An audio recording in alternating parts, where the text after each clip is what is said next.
Hello, everyone, and welcome to our lesson on the building blocks of our universe. Today, we are going to explore what everything around us is made of. From the stars in the sky to the water in our rivers, everything is matter. We will learn how particles are arranged, how substances separate, and even how the wind blows. Let's get started on this scientific adventure. What do a giant mountain and a tiny piece of chalk have in common? They are both matter. Matter is defined as anything that has mass and takes up space, which we call volume. If you ground a piece of chalk into the finest powder possible, each tiny speck would still be chalk. This is because of molecules, the smallest particles that keep all the properties of a substance. How these molecules are arranged and how strongly they pull on each other determines whether something is a solid, a liquid, or a gas. Did you know that the space between molecules is called intermolecular space?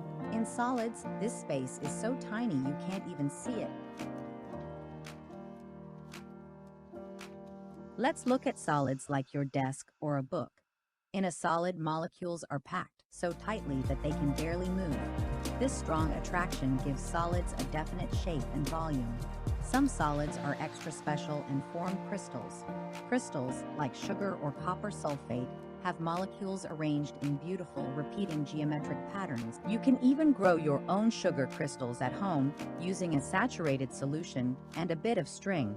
The world's largest natural crystals are found in a cave in Mexico and are made of a mineral called gypsum. Some are as big as trees.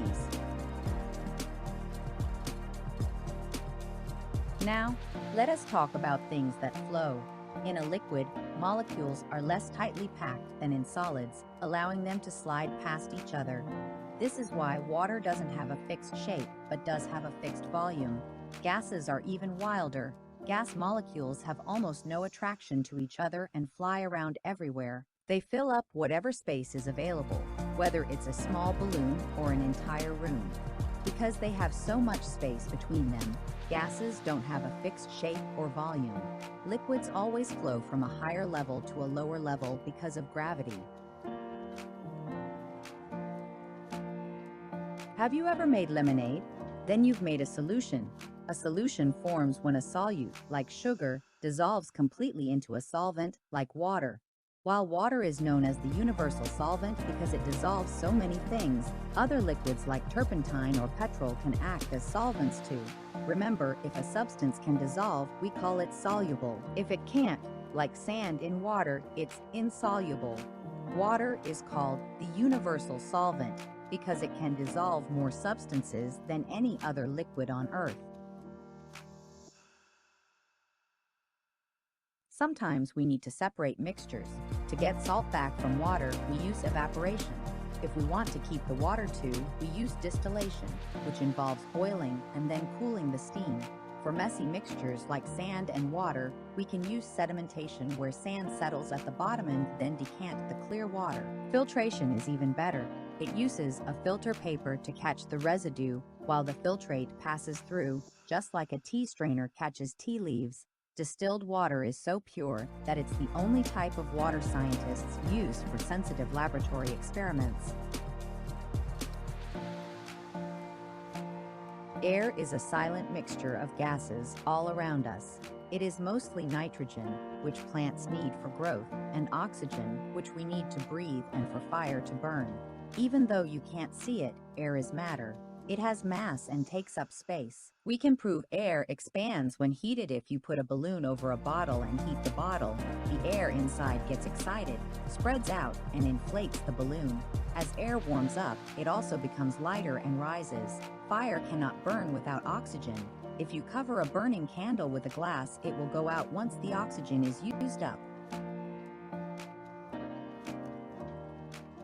Have you ever wondered why the beach feels so breezy? During the day, the land heats up faster than the sea. Warm air over the land rises, and cool air from the sea rushes in to take its place. This is a sea breeze. At night, the opposite happens, creating a land breeze.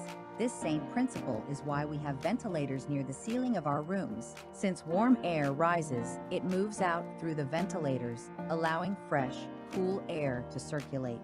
Monsoon winds are like giant, seasonal sea breezes that bring much-needed rain to India from June to September. Finally, we must talk about our planet's health.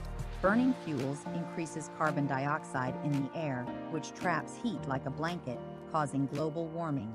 This leads to climate change, which affects all living things.